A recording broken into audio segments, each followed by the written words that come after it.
Hoy ate! Ano ba? Nag-viral yung video mo sa TikTok ha, yung kanta mo. Alin dun? Yung mindset ba? Mindset. Eh. Ni minsan wala man lang ako narinig ng live mo noon. Kaya hindi alam ng ibang tao na ikaw kumanta nun eh. Anong minsan eh, lagi katang kasama sa event ko. Hindi ibig sabihin yung sa TikTok, yung gano'n. TikTok? Yung gento ba? Yung okay, ano ba? okay. Ano ba naman kasi? Sample ako ng live para makita nila. Ay! Taray palaban talaga tong ate ko. Ay, shush. Ito yun na nga naman kasi. Oh. God.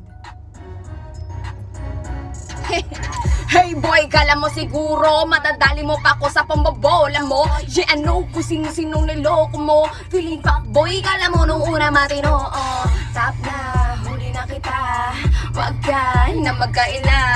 Diyan ka na sa bago mong kalagkaring kasing pangit ng ugali mong hindi ko na naising makasama ka ulit. Dami mong kabit. Pag nagsawa ka na gusto mo ng kapalit. So move, bitch, get out the way. I'm the queen of the money, you cannot about the pay. Di na ko pwedeng maging isa pa dun, hoy. Makinig ka, boy.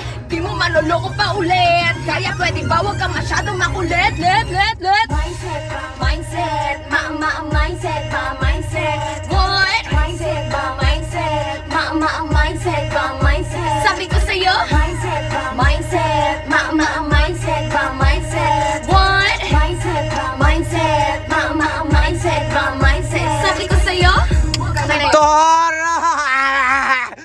Mapakahusay mo naman! ate mo yan. Grabe, no? Live na live yung boses, no? Oo naman, proud naman ako, loser. Bye!